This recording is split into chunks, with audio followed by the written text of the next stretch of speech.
Planet of the Apes. I'm talking about the 2001 remake, of course. This movie sucks.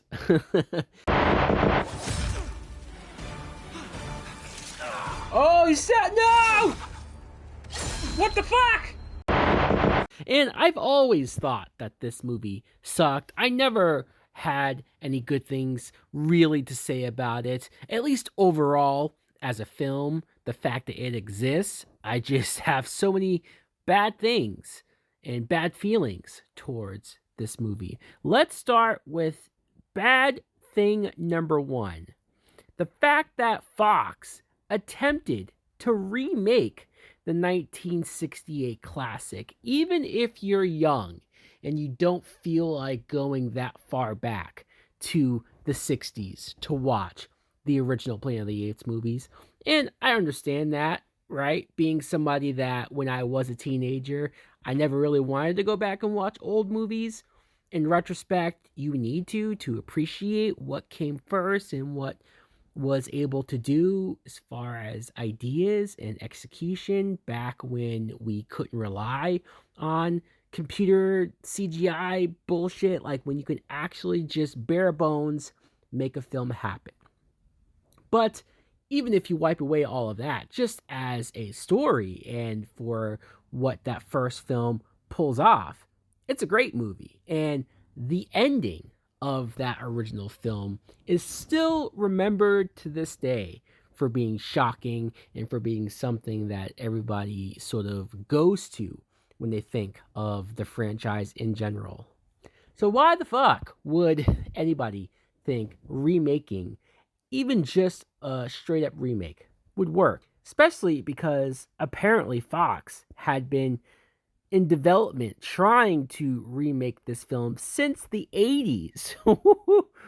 And it's wild reading up on a lot of this stuff as far as the directors that had been attached over the years for those decades, even trying to get this movie going. I'm talking about directors such as James Cameron, which, to be honest, I would be interested to see what James Cameron would do with a Planet of the Apes. Roland Emmerich, where, man, he might be one of the few that would make a film even worse than what we actually ended up getting. And Michael Bay, I guess, was also in talks. And nowadays, that's a huge negative. But back in the 90s, probably not the worst idea. Michael Bay was a little more toned down for his sake, a little more reined in as compared to what he would later become. So maybe back then, Michael Bay would have done a decent job. And also, the biggest actor that was in talks to star in one of these films is Arnold Schwarzenegger. He was slated to play the main scientist. And what the fuck? Arnold Schwarzenegger as a scientist is laughable in it of itself. Now, this is around 1994, and that was peak Schwarzenegger, in my opinion, at least in some of his prime years. And I was a huge Schwarzenegger fan as a kid, so I probably would have been all about this. Acting-wise, believability-wise, would he have been able to pull it off? Probably not, but I would have watched the fuck out of it. Thankfully, though, we did not get any of those. They ended up hiring Tim Burton, who is one of the more mixed bag directors I think that you can sort of talk about in the history of filmmaking, right? One of those directors that has so many great films in his filmography, movies that some people might say are some of their favorite movies ever, while also having movies that are absolute dog shit. In fact, a lot of these movies I will end up doing unholy rants on at someday, one day, if I haven't already. That's the level of bad that we're talking about. So, mixed bag. And I almost want to say, if I have my timeline right, this is 2001. This might be the first bad Tim Burton movie, at least universally panned bad Tim Burton movie, that started his downfall of just continuous bad shit pushed out by him. If there is one thing that I can say good about this remake. I will say this. The makeup and the practical effects are actually really good. And I would love to shit on it because nowadays we're a little more used to the CGI effects of the more recent films, and they do all look great. But when you go back, sure, some people might look at it and think it's super cheesy. Even the original, it's a little cheesy. But Rick Baker did the practical effects and the makeup effects for all of this. And I will say, for the time period and just for in general, seeing some of the actors be able to physically play in these roles and play the apes, and you can see their faces, see them do it. I'm all about that. Like, kudos to the props department and the makeup artists. Great job. Now, they cast. I talked about the previous Arnold Schwarzenegger. This is worse. You cast Mark Wahlberg, Marky Mark, as an astronaut.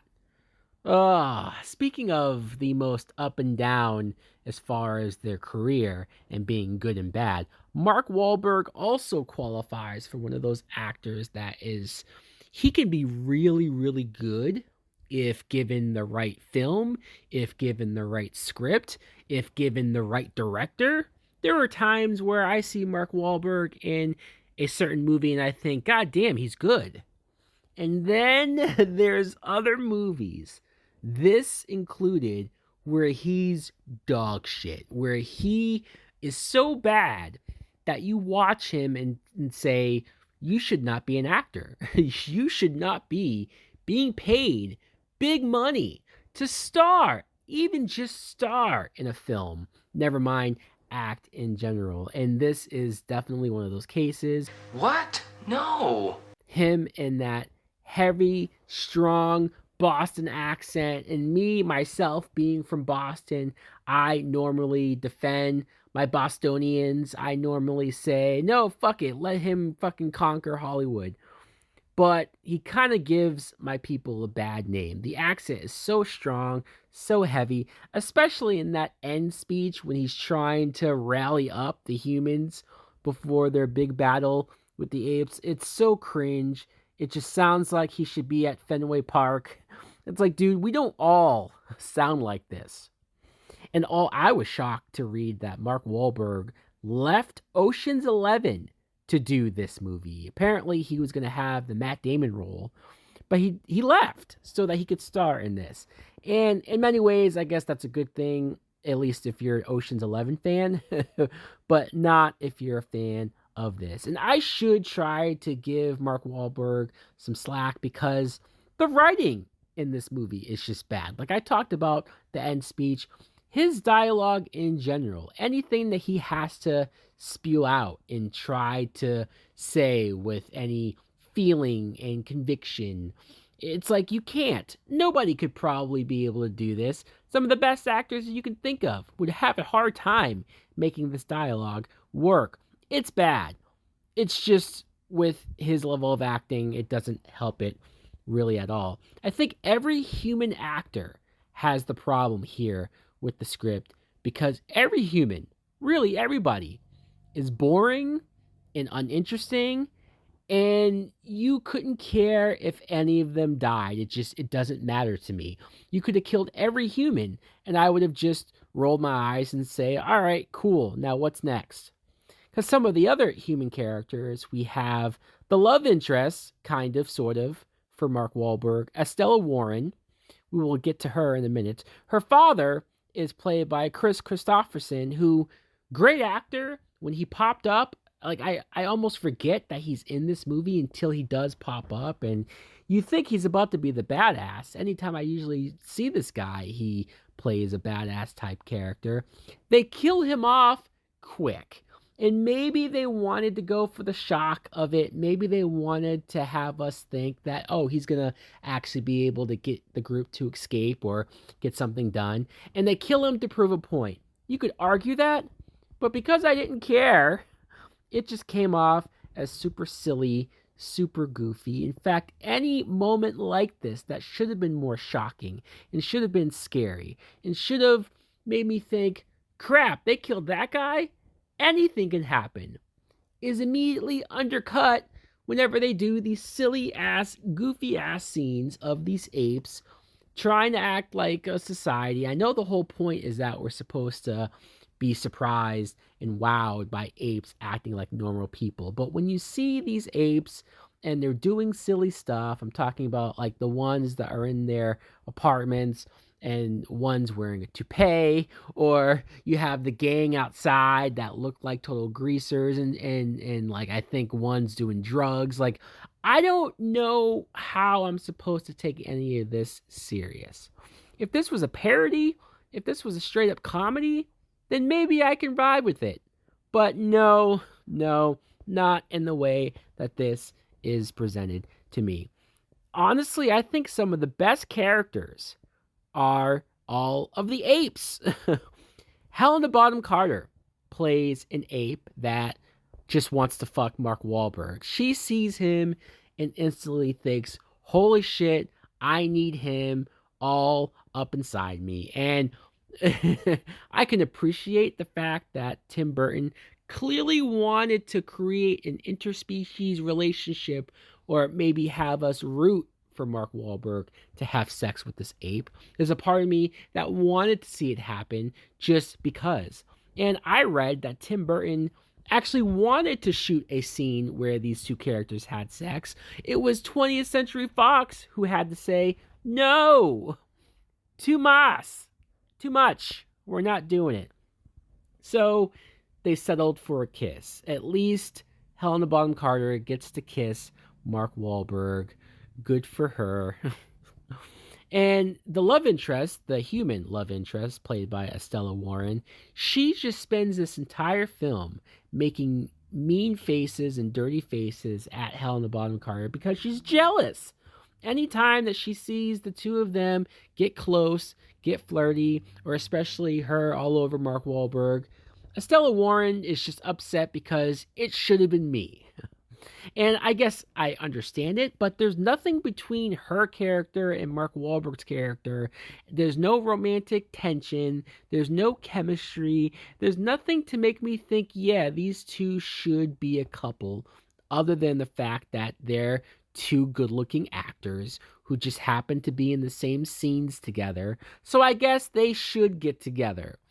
And this isn't the first movie to be guilty of this, and it's certainly not the last, but it annoys me to no end when a film presents two actors, presents two characters, played by two good-looking people, and that's the only reason why me as a viewer is supposed to want to see them get together. There's no writing, there's no chemistry, there's no dialogue, there's nothing to have me buy into this being a potential romance. It's just here. I know maybe I'm asking for too much because look at the movie that we're talking about, but still, god damn it, guys. Try a little harder.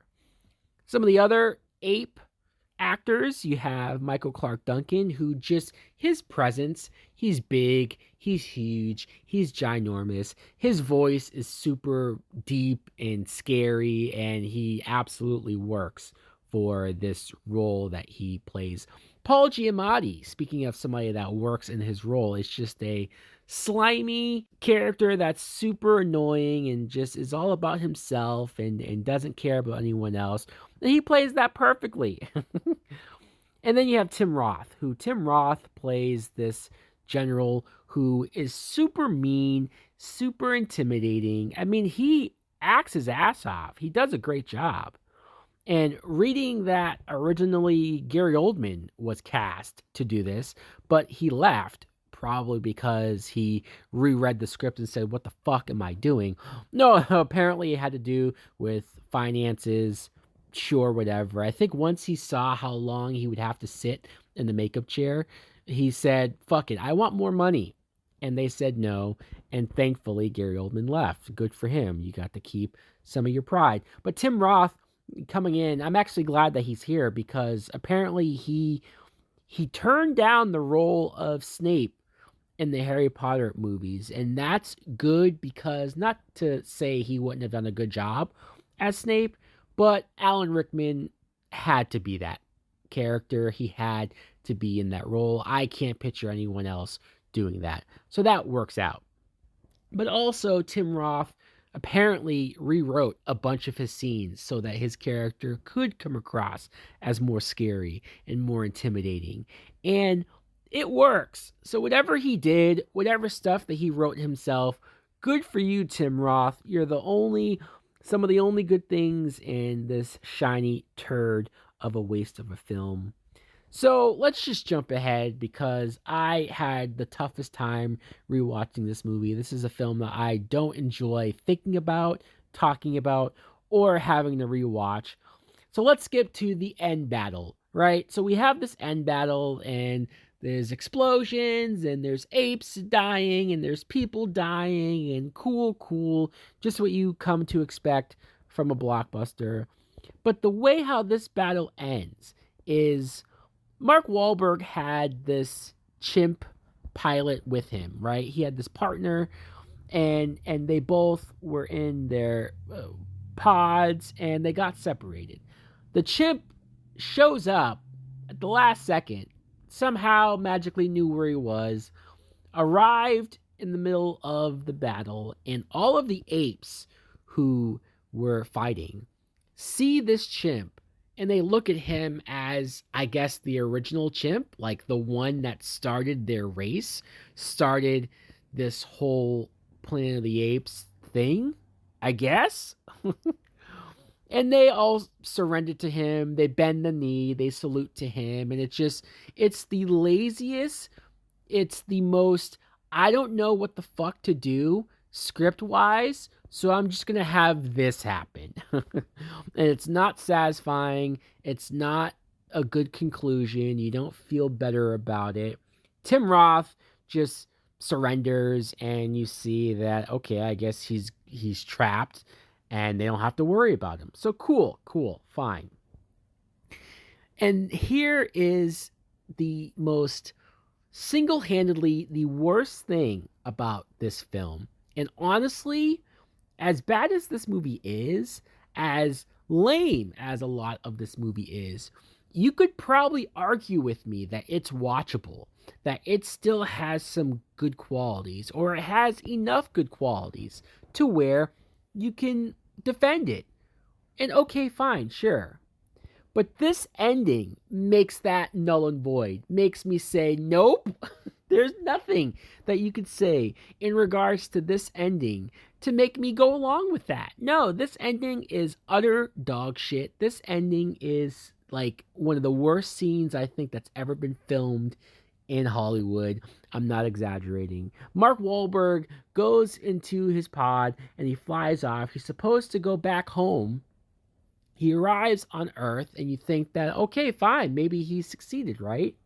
Until he sees the statue that's supposed to be Abraham Lincoln, right? At the Washington Memorial. But no, it's Ape Lincoln. I don't even know if that's like an official thing, but I couldn't help but say it right here, right now. I'm sorry, it's kind of lame. But it's Tim Roth's character. And he's replaced Abraham Lincoln, I guess. I mean, I don't know what the fuck is going on. You see a bunch of cops who are apes drive up and sort of have Wahlberg surrounded, and it ends. And it's the most confusing, it's the most what the fuck. And it'd be different if it was a good what the fuck. It'd be different if it was something that I would say, oh wow, I can't wait to see what happens next. But no, this makes me want nothing to do with the franchise in general. This almost killed the franchise dead, right? It's like, who wants to go back and watch any of them at this point where you see how far it's gone? Thankfully, eventually they would reboot the series and do the prequel that is still ongoing to this day. It's just, if it wasn't for that, I think this franchise would be in complete shit. And when you hear the actors try to talk about this ending, because if you're somebody that just says, oh, well, you're just an idiot, you didn't get it, you didn't understand it. Well, Tim Roth is an idiot as well, because even he said he watched the movie twice and he can't tell you what the fuck is going on at the end of this movie. Thank you, Tim Roth, for making me feel normal. Because Helena Bonham Carter, when she talks about this ending, she thinks it makes complete sense. She's like, I don't understand why nobody gets this. Obviously, Tim Roth's character, he beat Mark Wahlberg in the time travel, and he got to Earth before he did. And he's done all of the fucking history shit and took over Abraham Lincoln's fucking role? Is that what she's saying? Because not only is that dumb in and of itself, but how the fuck does that make sense? How did Tim Roth get a spaceship? How did he leave the planet before Mark Wahlberg? How, when, and why did any of this happen? You can't just make up your own bullshit and say that this is obvious or that this makes sense, because it doesn't. I know she's trying to defend her man. This movie is the movie that she met, fell in love, and was with Tim Burton for God knows how long. So I get it, she's defending him. But even Tim Burton says it doesn't make sense. When people have asked Tim Burton about this ending, he says, well, it's not supposed to make sense. Can you imagine making a film with this budget and saying out loud, admitting that the ending is not supposed to make sense? He claims that it's an ending that's purposely confusing because if there was going to be a sequel, then that's when we would explain it. Oh, great.